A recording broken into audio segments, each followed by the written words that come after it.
Wabarakatuh. Perkenalkan, nama saya Della Amelia dengan NPM 202214150268 dengan jurusan Pendidikan Ekonomi dengan mata kuliah Filsafat dengan Bapak dosen Anco SSOSIMPD.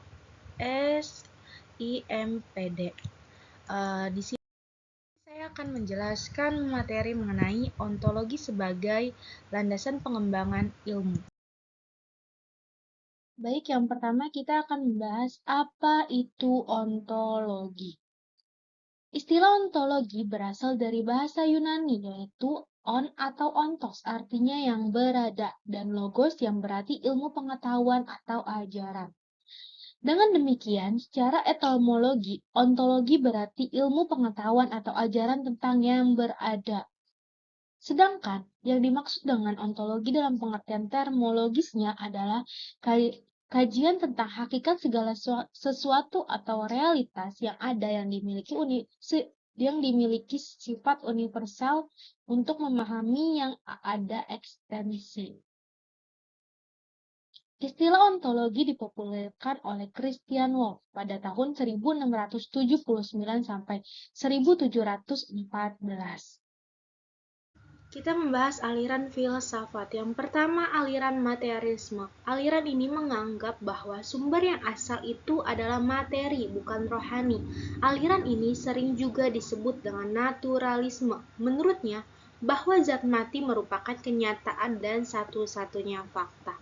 Yang kedua, aliran idealisme. Aliran idealisme dinamakan juga spiritualisme. Idealisme berarti serba cita, sedang spiritualisme berarti serba ruh. Idealisme diambil dari kata idea, artinya suatu yang hadir dalam jiwa. Selanjutnya yang ketiga, aliran dualisme. Aliran yang mencoba memadukan antara dua paham yang saling bertentangan, yaitu materialisme dan idealisme. Menurut aliran dualisme, materi merupakan ruh, sama-sama merupakan hakikat.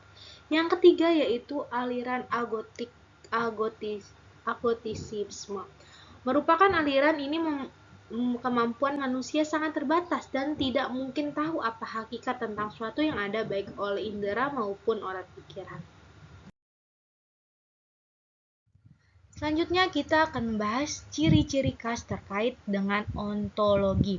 Yang pertama ada yang ada, yaitu yang dibahas keeksistensi keilmuan. Yang kedua kenyataan atau realita, atau adalah fenomena yang didukung oleh data yang mantap. Selanjutnya eksistensi adalah keadaan fenomena sesungguhnya yang secara hakiki nampak dan tak nampak. Esensi yaitu pokok atau dasar sebuah ilmu yang lekat dalam suatu ilmu. Substansi membicarakan masalah isi dan makna suatu ilmu bagi kehidupan manusia. Perubahan ilmu itu cair, berubah setiap saat menuju ke suatu kesempurnaan. Terakhir, tunggal dan jamak. Keadaan suatu ilmu dan fenomena itu terbelah menjadi dua. Selanjutnya kita membahas tentang objek ontologi, yaitu objek formal.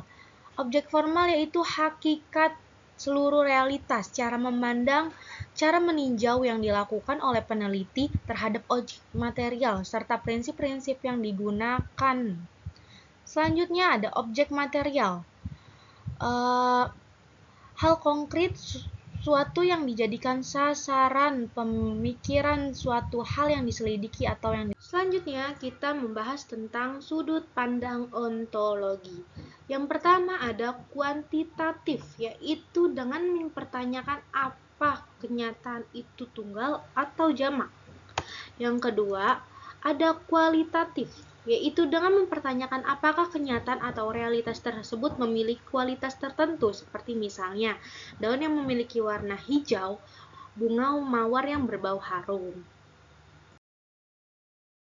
Selanjutnya kita membahas pandangan pokok pemikiran dalam pemahaman ontologi, yaitu ada 5. Yang pertama monoisme, hakikat yang berasal dari keyakinan adalah satu, bukan dua. Yang kedua dualisme, benda terdiri dari dua macam hakikat sebagai alasan sumbernya. Yang ketiga pluralisme, yaitu segala macam bentuk merupakan kenyataan. Yang 4 nihilisme, yaitu tidak ada. Yang kelima, agnostitisme artinya mengingkari kesanggupan manusia untuk mengetahui hakikat benda materi dan selanjutnya kita membahas tingkat abstraksi dalam ontologi, yaitu ada abstraksi fisik, menampilkan keseluruhan sifat khas suatu objek. Yang kedua, abstraksi bentuk, mendeskripsikan sifat umum yang menjadi ciri semua suatu yang sejenis. Terakhir, abstraksi metafisik, yaitu mengentengkan prinsip umum yang menjadi dasar suatu realitas. Selanjutnya, kita membahas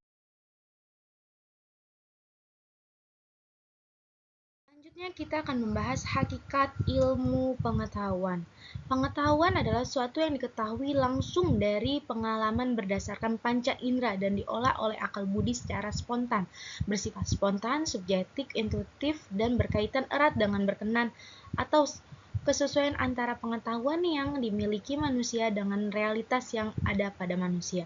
Selanjutnya, ilmu pengetahuan yang telah melalui proses penyelidikan yang disiplin, penataannya yang sistematis, bertujuan untuk meramalkan dan memahami gejala-gejala. Selanjutnya kita akan membahas tentang pengertian ilmu pengetahuan.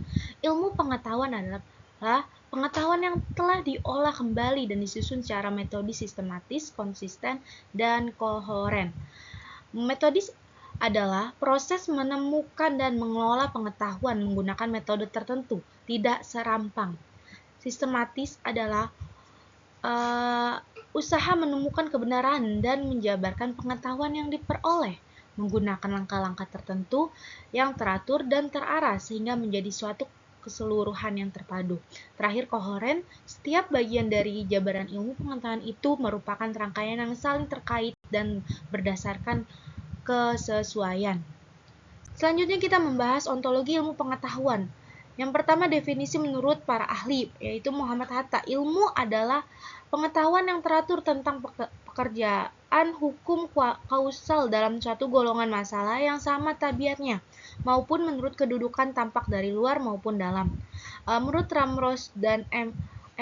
Van de Haag, ilmu adalah yang empiris, rasional, umum, sistematik, dan keempatnya serentak. Menurut Karl Pearson, ilmu adalah lukisan atau keterampilan yang komparatif dan konsisten tentang fakta, pengalaman, dan istilah sederhana.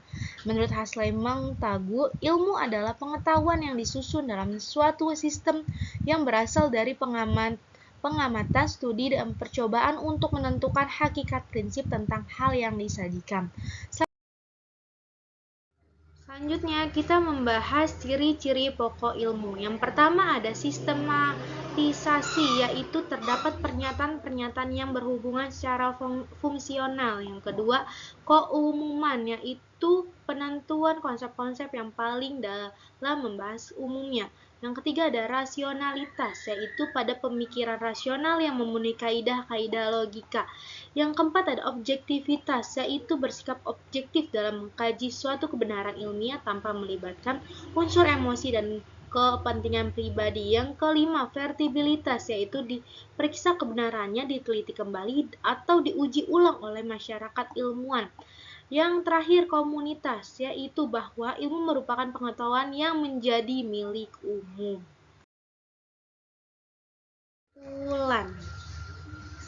Dapat disimpulkan bahwa ontologi yaitu merupakan suatu teori atau ilmu yang mengkaji tentang wujud atau ada dan asal mula hakikat suatu kehidupan di dunia yang bersifat realitas dengan melihat dari sisi belakang atau di balik benda-benda fisik, serta ilmu yang membahas tentang hakikat yang ada yang merupakan ultimate reality, baik yang berbentuk jasmani atau konkret maupun rohani atau abstrak. Sekian dari presentasi saya, kurang lebihnya mohon maaf. Wassalamualaikum warahmatullahi wabarakatuh.